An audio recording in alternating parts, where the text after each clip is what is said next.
नमस्कार बच्चों, Isha classes online education में आपका स्वागत है। देखिए 10th क्लास के अंदर हमारा टॉपिक चल रहा था समास। आज के इस वीडियो में मैं आप लोगों को बताने वाला हूं कि जो कर्मधारय समास है उसे हम कैसे सीख सकते हैं। इससे पहले वाले जो वीडियो थे उसके अंदर मैंने समास की शुरुआत करी, परिभाषाएं बताई हैं और तत्पुरुष समास और अव्ययी भाव समास और उनके भेद मैंने अच्छे से समझाए। अगर आप लोगों ने वो वीडियो नहीं देखा है तो प्ले लिस्ट में जाकर आप लोग वो वीडियो देख सकते हैं। उस काम को, उस होमवर्क को बिल्कुल तरीके से अपने रजिस्टर में लिखते चलें। आज हम सीखेंगे कर्मधारय समास। देखिए बच्चों, कर्मधारय जो समास होता है उसके बारे में आप लोगों ने बहुत सारी बातें जान रखी होंगी कि जो कर्मधारय समास होता है उसके अंदर विशेषण विशेष्य की प्रधानता होती है, उपमान उपमेय की प्रधानता होती है। तो इन सब चीजों को ध्यान में रखते हुए हमें सबसे पहले तो यह सीखना है कि विशेषण और विशेष्य क्या होता है, उपमान और उपमेय क्या होता है। इन चीजों को हम लोग सीखेंगे। तो चलिए जानते हैं कर्मधारय समास। तो देखिए बच्चों, आज का हमारा टॉपिक है कर्मधारय समास। कर्मधारय समास।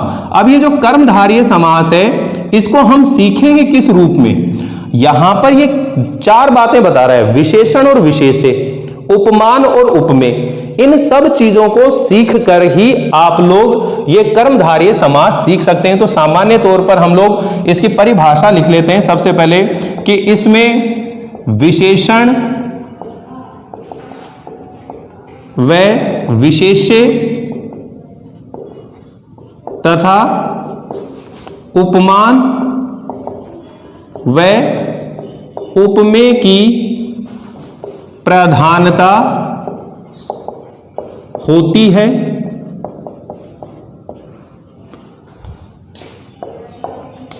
ठीक है। अब इसमें जो तत्पुरुष समास है, ये जो कर्मधारय समास है, ये तत्पुरुष समास का ही भेद है। तो तत्पुरुष समास के अंदर क्या होता है बच्चों, दूसरे पद की प्रधानता होती है। तो यहां पर भी इस समास में भी किस पद की प्रधानता है, दूसरे पद की प्रधानता होती है। तो कुल मिलाकर हम लोग इसको सीखते हैं। अब देखो इसको कई स्टेप में सीखते हैं। सबसे पहले देखिए इसको आप सीखेंगे विशेषण पूर्व पद कर्मधारय। विशेषण पूर्व पद कर्मधारय। अब विशेषण पूर्व पद कर्मधारय है, इसका मतलब क्या है, ध्यान से सुनिए। विशेषण पूर्व पद कर्मधारय यानी कि इसमें प्रथम पद क्या होता है, विशेषण, और दूसरा पद जो होता है बच्चों वह होता है विशेष्य। अब हमारा सबसे पहला सवाल होता है कि सर ये विशेषण जो है ये क्या होते हैं। अब विशेषण का मतलब ये होता है बच्चों कि ऐसे शब्द जो संज्ञा और सर्वनाम शब्दों की विशेषता बताते हैं। ऐसे शब्द जो संज्ञा और सर्वनाम शब्दों की विशेषता बताते हैं उनको हम विशेषण कहते हैं। यानी कि जो संज्ञा शब्द होते हैं या जो सर्वनाम शब्द होते हैं उनकी क्या बताते हैं, ये विशेषता बताते हैं। क्या बताते हैं, विशेषता बताते हैं। तो विशेषता बताने वाले जो शब्द होते हैं वो क्या कहलाते हैं, विशेषण। और विशेषण शब्द कितने प्रकार के होते हैं बच्चों, 4 प्रकार के होते हैं। जिसमें नंबर 1 होता है गुणवाचक, दूसरा होता है संख्यावाचक, तीसरे नंबर पर जो होता है परिमाणवाचक, और चौथे नंबर पर जो होता है वह होता है संकेतवाचक। यानी कि ये होते हैं। तो इससे पहले वाले वीडियो के अंदर मैंने, आप प्लेलिस्ट में जाकर के ये चीज देख सकते हो, विशेषण का जो टॉपिक है बहुत अच्छे से समझाया हुआ है। आपके 10th क्लास के कोर्स में भी विशेषण और क्रिया जो टॉपिक है वो आपके कोर्स में है। तो आप पहले वहां जाकर के विशेषण शब्दों को सीख सकते हैं। अगर फिर भी नहीं समझ में आया तो एक बार ध्यान दीजिए कि गुणवाचक का मतलब क्या होता है कि ऐसे शब्द जो संज्ञा और सर्वनाम के गुण, दोष, रूप, रंग, आकार, प्रकार, दिशा, स्वाद इत्यादि की विशेषता बताते हैं उनको हम क्या कहते हैं, गुणवाचक विशेषण। अब मान लीजिए अपन जैसे बालक शब्द है, ये जो बालक शब्द है अपन कह रहे हैं वीर बालक, डरपोक बालक, कायर बालक, सुंदर बालक, बड़ा बालक, छोटा बालक, 4 बालक, ऐसे अपन कोई भी संख्या बोल रहे हैं, परिमाण बोल रहे हैं, संकेत बोल रहे हैं। ठीक है। तो कुल मिलाकर इसमें जो पहला पद आता है ये तो क्या कहलाता है, विशेषण। ये क्या कहलाता है, विशेषण कहलाता है। और ये जिसकी विशेषता बताते हैं, ये किसकी विशेषता बताएंगे, या तो संज्ञा शब्द की या सर्वनाम शब्द की। तो ये जिसकी विशेषता बताते हैं वो क्या कहलाता है, विशेष्य। ये क्या कहलाता है, विशेष्य। बच्चों ध्यान से समझिए, अगर आपको कर्मधारय समास सीखना है तो हमें विशेषण और विशेष्य को अच्छे से समझना होगा। जैसे मान लीजिए मैं कह रहा हूं सफेद गाय, मैंने क्या बोला, सफेद गाय। अब यहां सफेद गाय है, जो ये सफेद शब्द है ये तो है विशेषण, ये तो है विशेषण, और ये जो गाय शब्द है ये क्या है, विशेष्य। ये क्या है? विशेष्य। तो कुल मिलाकर ध्यान से समझिए कि जो संज्ञा शब्द हैं या सर्वनाम शब्द हैं, उनकी विशेषता बताने वाले जो शब्द होते हैं वो विशेषण शब्द कहलाते हैं, और जिन शब्दों की विशेषता बताई जाती है अर्थात संज्ञा और सर्वनाम की विशेषता बताई जाती है, तो संज्ञा और सर्वनाम शब्द जो होंगे वो क्या कहलाएंगे? विशेष्य कहलाएंगे। तो ये जो कर्मधारय समास है, ये पहली बात ये कहता है कि इसमें पहला पद विशेषण होता है और दूसरा पद क्या होता है? विशेष्य होता है। अगर आपको किसी उदाहरण में, अब देखिए उदाहरण कब तक रटोगे आप, मैं आपको ऐसा कॉन्सेप्ट क्लियर करने वाला हूं, आपको एक भी उदाहरण याद करने की जरूरत नहीं पड़ेगी। आप लोग एक वीडियो के अंदर पूरे कर्मधारय समास को बहुत आसानी से सीख सकते हो। तो हम ये कह रहे हैं सबसे पहले कि आप विशेषण शब्दों को सीखें। तो विशेषण शब्द गुणवाचक, संख्यावाचक, परिमाणवाचक, संकेतवाचक, ये विशेषण शब्द है। और जो विशेषण शब्द हैं वो किसकी विशेषता बताते हैं? संज्ञा या सर्वनाम शब्दों की विशेषता बताते हैं। तो जिसकी विशेषता बताते हैं वो क्या कहलाता है? विशेष्य। और विशेषता बताने वाले शब्द क्या होते हैं? विशेषण। तो ये जो समास है ये कहता है कि इसमें पहला पद विशेषण होगा और दूसरा पद क्या होगा? विशेष्य होगा। अब जब विग्रह करोगे, जब आप विग्रह करोगे तो इन दोनों पदों के बीच में, विग्रह करोगे तो दोनों पदों के बीच में या तो है जो या फिर जिसका, जिसकी, जिसके, जिसका, जिसकी, जिसके, ये शब्द हम लोग जोड़ेंगे बीच में। वापिस सुन लीजिए बच्चों, जब हम लोग कर्मधारय समास के अंदर ऐसी स्थिति देखेंगे कि पहला पद विशेषण शब्द है और दूसरा पद विशेष्य शब्द है, तो उसका जब विग्रह करेंगे तो दोनों पदों के बीच में है जो, जिसका, जिसकी, जिसके, ये शब्द हम जोड़ेंगे। अब देखिए जैसे मैं कह रहा हूं लाल गाय, अब यहां देखिए लाल गाय ये दे दिया मैंने आप लोगों को। अब लाल गाय है तो इसके अंदर लाल जो शब्द है ये तो क्या है? विशेषण, और जो गाय है ये क्या है? विशेष्य। अब जब इसका विग्रह करोगे आप तो विग्रह कैसे करेंगे? लाल, ठीक है, लाल है जो गाय, लाल है जो गाय, तो ये लाल गाय का विग्रह हो गया। अब देखिए ये कृष्ण सर्प है, क्या शब्द है? कृष्ण सर्प है, कृष्ण सर्प। तो कृष्ण सर्प जो शब्द है, अब इसका जब विग्रह करेंगे, कृष्ण का मतलब क्या होता है? काला, तो अपन क्या लिखेंगे? देखो कृष्ण यानी कि काला है जो, सर्प यानी कि सांप, काला है जो सांप। यानी आप लोग ये देखिए पहले पद में विशेषण शब्द आ रहे हैं और दूसरे पद में क्या आ रहे हैं? विशेष्य आ रहे हैं, यानी कि जिसकी विशेषता बता रहे हैं। अब यहां पर देखिए जैसे बोल रहे हैं मंद बुद्धि, अब मंद है जो बुद्धि, क्या बोल रहे हैं? मंद है जिसकी बुद्धि, वो क्या कहलाएगा? मंद बुद्धि। ठीक है, अपन कह रहे हैं तीव्र बुद्धि, तीव्र है जो बुद्धि या तीव्र है जिसकी बुद्धि, ठीक है ना, तो अपन कहेंगे तीव्र बुद्धि। ठीक है, तो इस ढंग से जैसे आपने ये देखना है कि पहला पद जो होगा विशेषण होगा। अब यहां पर किसी भी ढंग के आप विशेषण शब्द देख लीजिए, जैसे अपन बोल रहे हैं वीर बालक, अब वीर बालक है तो क्या बोलेंगे? वीर है जो बालक, वीर बालिका, वीर है जो बालिका। देखिए मैंने इससे पहले बता चुका हूं कि जो विशेषण शब्द होते हैं उनका जो लिंग और वचन होता है वो विशेष्य के अनुसार ही होता है, ठीक है ना, विशेष्य के अनुसार ही होता है। यहां पर लाल गाय, लाल कपड़ा, अगर लाल कपड़ा होता, जब भी अपन कहते हैं लाल है जो कपड़ा, और लाल गाय, लाल है जो गाय, सफेद गाय, सफेद है जो गाय, ठीक है, मंद बुद्धि, तीव्र बुद्धि, अल्प आयु, दीर्घ आयु, अल्प है जिसकी आयु, दीर्घ है जिसकी आयु, कितने भी आप उदाहरण इसके अंदर सीख सकते हो। तो कुल मिलाकर आप ये ध्यान रखेंगे पहली बात कि पहला पद विशेषण और दूसरा पद विशेष्य, विग्रह करेंगे तो दोनों पदों के बीच में क्या लगाना है आप लोगों को? है जो, जिसका, जिसकी। अब देखिए इसी के अंदर और मैं और समझा रहा हूं उदाहरण। आपने क्या देखना है कि एक तो कु शब्द, अगर किसी शब्द से पहले कु दिखाई दे तो इसका अर्थ जो होता है वो कुत्सित होता है, यानी कि कुत्सित का मतलब क्या होता है बच्चों? बुरा।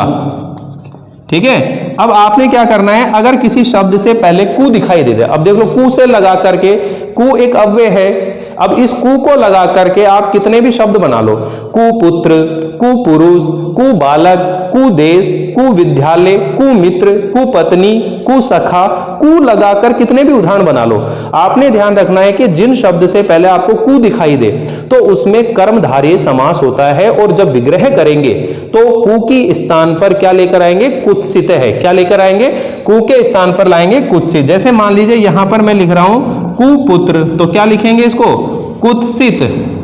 कुत्सित है जो पुत्र, कुत्सित है जो पुत्र। अगर आपसे कह रहे हैं कुबालक, क्या बोल रहे हैं, कुबालक, तो विग्रह क्या करेंगे, कुत्सित है जो बालक, कुत्सित बालक हो गया।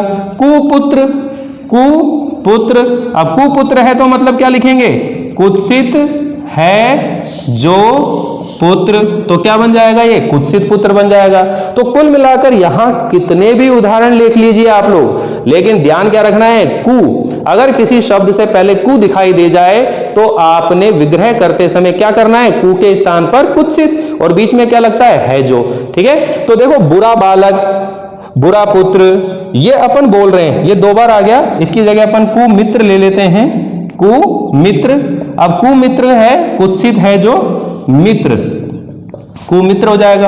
अब यहां इसके अलावा देखिए कौन कौन शब्द है, इसके अलावा जो शब्द है उन्हें आप लोग किस ढंग से सीखेंगे, कि जैसे यहां पर बोल रहे हैं, एक तो शब्द है महत, कौन सा शब्द है, महत शब्द है। ठीक है, एक जो शब्द है, आप इसको इस क्रम में ध्यान रखें, सत, महत, परम, उत्तम, उत्कृष्ट, उत्कृष्ट।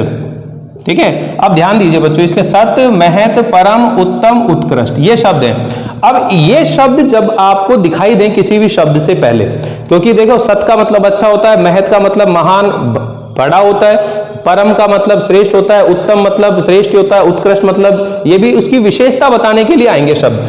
तो कुल मिलाकर ये शब्द कभी भी आ जाए, अब देखो महत जो शब्द है आपको दिखता है महापुरुष, महाबालिका, महाविद्यालय, इस ढंग से दिखाई देता है। तो ये जो महा शब्द है, अगर इसके बाद में कोई पुरुषवाचक शब्द होगा, पुल्लिंग शब्द होगा, तो हम लोग लिखेंगे महान, और अगर कोई स्त्रीलिंग शब्द होगा तो लिखेंगे महती। ठीक है, पुल्लिंग शब्द और स्त्रीलिंग शब्द आएगा तो महती लिखेंगे, और पुल्लिंग शब्द आएगा तो क्या लिखेंगे, महान शब्द लिखेंगे, और बाकी के इस ढंग से चलेंगे। अब देखिए बच्चों, जैसे यहां पर शब्द है सन्नारी, क्या शब्द है, अब इसका जब संधि विच्छेद करेंगे तो सत प्लस नारी, सन्नारी जो शब्द है इसका संधि विच्छेद करेंगे तो क्या करेंगे, सत प्लस नारी। तो अपन जब इसको विग्रह करेंगे तो क्या करेंगे, सत है जो नारी, सत है जो नारी। अब यहां देखो महात्मा, महात्मा का संधि विच्छेद करो, महा प्लस आत्मा।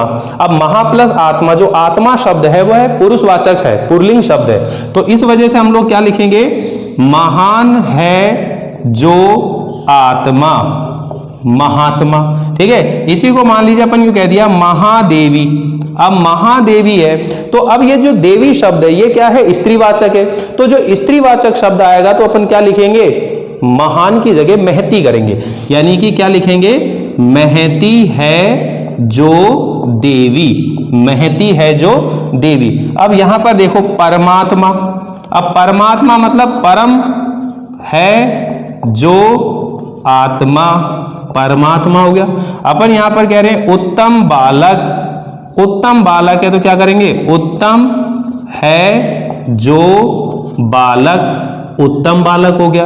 अगर अपन कह रहे हैं उत्कृष्ट, उत्कृष्ट पुरुष, तो उत्कृष्ट पुरुष का क्या करेंगे, उत्कृष्ट है जो पुरुष, तो क्या बन जाएगा ये बच्चों, उत्कृष्ट पुरुष बन जाएगा। तो कुल मिलाकर ये भी एक तरह से विशेषण शब्द ही है। तो इसका बेसिक कॉन्सेप्ट यही है कि अगर किसी शब्द से पहले विशेषणवाची शब्द हो, पहला पद अगर विशेषण शब्द हो तो उसका जब विग्रह करेंगे तो विशेषण और उसके बाद में जो शब्द आया उन दोनों के बीच में हमें क्या लगाना है जो, जिसका, जिसकी, जिसके।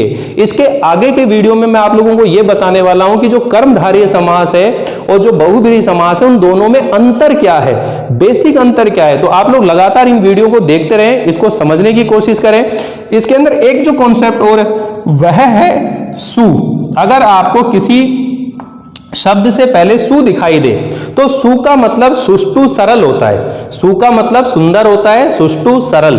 सु का मतलब क्या होता है? सुंदर होता है, ठीक है, या फिर सरल या फिर सुष्टु, ये शब्द होते हैं। अब इनके अंदर क्या करना है, अगर किसी शब्द से पहले आप लोगों को सु दिखाई दे, मान लीजिए अपन ये कह रहे हैं सुबालक, क्या कर रहे हैं? सुबालक, तो क्या करेंगे?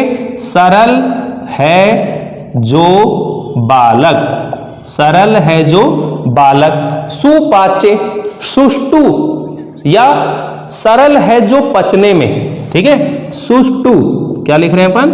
सुष्टु। तो सुष्टु का मतलब क्या हो गया? सरल, या फिर आप ब्रैकेट में ये नोट कर सकते हो, सुष्टु है जो पचने में, तो ये क्या बन जाएगा? सुष्टु, पचने में, तो सुष्टु, ठीक है। तो यहां पर क्या लिख रहे हैं? सुपाच्य, ये गलत है, इधर देखिए बच्चों, सुपाच्य, सुपाच्य।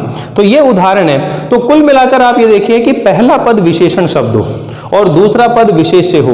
तो जैसे मान लीजिए अपन कह रहे हैं का पुरुष, का पुरुष मतलब का मतलब होता है कायर पुरुष, का मतलब क्या होता है? जैसे अपन बोल रहे हैं का पुरुष, तो का पुरुष मतलब कायर पुरुष, क्या हो जाएगा? कायर है जो पुरुष, तो का पुरुष हो गया। इसी तरह मान लीजिए वीर बालक, वीर है जो बालक। इस ढंग से आप लोगों ने ये समास सीखना है कि इसमें पहला पद विशेषण, दूसरा पद विशेष से विग्रह करना है, तो बीच में है जो, जिसका, जिसकी, ये शब्दों का हम लोग प्रयोग करते हैं। तो हमें अगर कर्मधारय समास सीखना है तो विशेषणवाची शब्दों की पहचान हमें सीखनी पड़ेगी। एक बार आप लोग इसका स्क्रीनशॉट ले लीजिए।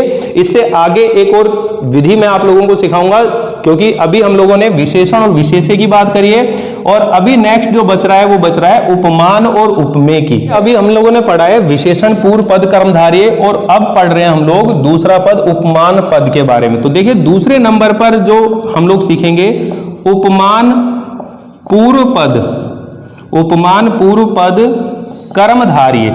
अब यहां पर बच्चों ये कहता है कि जिस समास में, यानी कि पहला पद, जो पहला पद होगा वो क्या होगा? उपमान, और दूसरा पद में क्या होगा? उपमेय। दूसरा पद क्या होगा? उपमान पूर्व पद, यानी कि उपमान पहला पद है, तो दूसरे पद में क्या होगा? उपमेय।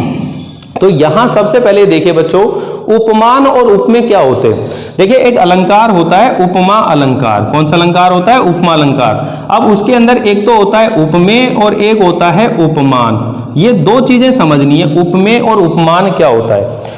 सामान्य तौर पर जब कोई साहित्य लिखा जाता है तो उसके अंदर जो कहानी होती है, नाटक होता है, उसके अंदर जो भी कैरेक्टर होते हैं, नायक होता है, नायिका होती है, उसके अलौकिक चरित्र को दिखाने के लिए उसको कई प्रकृति के साथ में उपमाएं दी जाती हैं।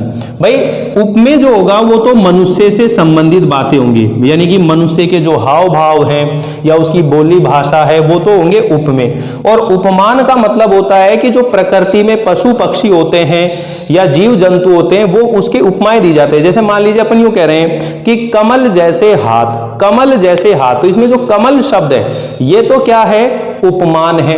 और हाथ क्या है? ये उपमेय है।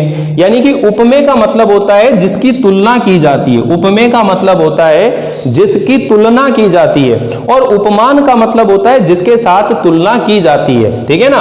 अब यहां पर देखिए उपमान कह रहा है कि ये पहला पद जो है उपमान होगा, पहला पद उपमान होगा। मान लो अपन यूं कह रहे हैं, देखो कमल और नयन, कमल नयन, तो इसमें जो कमल शब्द है ये क्या हुआ? प्रकृति हो गया, पशु पक्षी जीव जंतु पुष्प वृक्ष नदी तालाब, ठीक है ना। इस तरह जो प्रकृति से संबंधित जो बात होगी वो क्या कहलाएंगे? उपमान कहलाएंगे। और जो मनुष्य से संबंधित, नयन का मतलब क्या होता है? नेत्र। अब ध्यान रखना बच्चों, विशेषण शब्द जो होते हैं वो तो विशेषता बताते हैं, लेकिन जो उपमान और उपमेय की बात कर रहे हैं ये विशेषता नहीं बता रहे हैं, यहां तुलना हो रही है। यानी कि जब साधारण वस्तु की, यानी कि जब उपमेय की उपमान के साथ किसी असाधारण वस्तु के साथ उसके गुण धर्म स्वरूप के आधार पर क्या करी जाती है? तुलना की जाती है, तो वहां पर कौन सा अलंकार होता है? उपमा अलंकार होता है। तो इसमें ये जो उपमेय होता है ये साधारण, और जो उपमान होता है वो असाधारण होता है। तो अब यहां पर देखो स्थिति क्या बन रही है? पहला पद जो होगा, पहला जो पद है वो क्या कहलाएगा? उपमान। ये ये पहला पद क्या है? उपमान। उपमान सीख गए आप लोग, यानी कि जैसे मान लीजिए अपन कह रहे हैं चरण कमल। अब चरण कमल में चरण क्या है? पैर हैं, और कमल क्या है? पुष्प है। तो चरण जो है पैर हैं, मनुष्य के पैर हैं, किसी के पैर हैं, पैर की कह रहे हैं अपन बात। तो जो पैर शब्द है वो क्या कहलाएगा? उपमेय। तुलना किसकी कर रहे हैं अपन?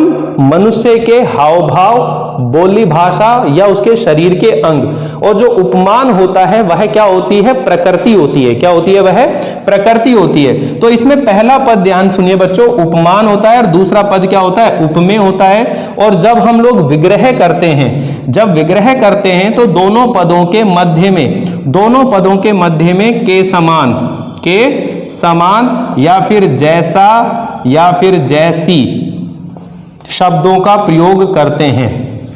जैसा, जैसी, के समान या फिर इववत। जैसे संस्कृत में भी हम लोग इन चीजों को सीखेंगे।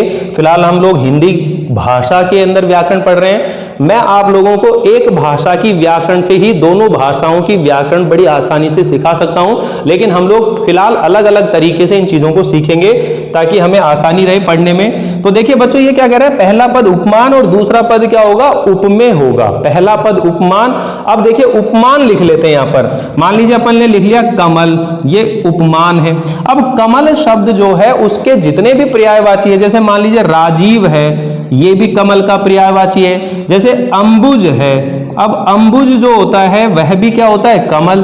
अंबु में जन्म लेने वाला, अंबु मतलब जल, जल में जन्म कौन लेता है? कमल। ये इसके पर्यायवाची शब्द हो गए। ये क्या हो गए? जैसे मान लीजिए इनके अलावा मान लीजिए अपन कह रहे हैं कि जैसे सिंह है या चंद्रमा है, चंद्र हो गया। अब यहां पर ये पहला पद उपमेय है। अब दूसरा जैसे कमल नयन, ठीक है ना, राजीव लोचन, लोचन का मतलब भी नेत्र होता है, सिंह नर, ठीक, चंद्र मुख, इस ढंग से दे दिया। अब यहां देखिए बच्चों, ये जो पहला पद है ये दूसरे पद की विशेषता नहीं बता रहा है, बल्कि तुलना कर रहे हैं। कमल जैसे नयन, कमल जैसे नेत्र, सिंह जैसा नर मनुष्य, चंद्र जैसा मुख। तो जब पहला पद उपमान हो और दूसरा पद उपमेय हो तो उनका जब विग्रह करते हैं तो दोनों पदों के बीच में के समान, जैसा, जैसी, इन शब्दों का हम लोग प्रयोग करते हैं। जब इसका विग्रह करेंगे तो क्या करेंगे बच्चों? ध्यान देखिए, कमल के समान नयन, कमल के समान नयन। इधर करेंगे तो क्या करेंगे? राजीव के समान लोचन। अब लोचन का मतलब भी क्या होता है? नेत्र, ठीक है ना, और नयन का मतलब भी। सिंह जैसा, सिंह जैसा नर यानी कि मनुष्य, सिंह जैसा नर यानी कि मनुष्य। अब चंद्रमुख है, अब चंद्रमुख का मतलब हो गया चंद्र जैसा मुख। क्या हो गया? चंद्र यानी कि चंद्रमा जैसा मुख। अब यहां पर देखिए, जैसे अपन बोलते हैं घन श्याम। अब घन श्याम का मतलब क्या हो गया? घन मतलब बादल के समान, श्याम वर्ण का, सांवले वर्ण का जो है वो घनश्याम होगा। बच्चों देखिए यहां पर जो बात सीखने की वो यह है कि जो कर्मधारय समास है और जो बहुब्रीहि समास है उन दोनों में अंतर किस चीज का है। तो एक तो ये हो गया, एक होता है उपमान उत्तर पद, ठीक है ना। ये तीन भाग हैं, विशेषण पूर्व पद कर्मधारय, उपमान पूर्व पद कर्मधारय और उपमानोत्तर पद कर्मधारय। ये क्या कहता है बच्चों? उपमानोत्तर कर्मधारय पद, यानी कि जो उपमान है वो उत्तर में पहुंच गया, यानी कि पहला पद क्या बन गया? उपमेय, और दूसरा पद क्या बन जाएगा? उपमान। स्थिति चेंज हो गई, उल्टी हो गई है, ध्यान रख लेना। यहां पर ये कह रहा है कि पहला पद उपमान मिलेगा, दूसरा पद उपमेय मिलेगा। जब पहला पद उपमान मिले, दूसरा पद उपमेय मिले, तो जब विग्रह करेंगे तो के समान, जैसा, जैसी, इन शब्दों को लिखेंगे।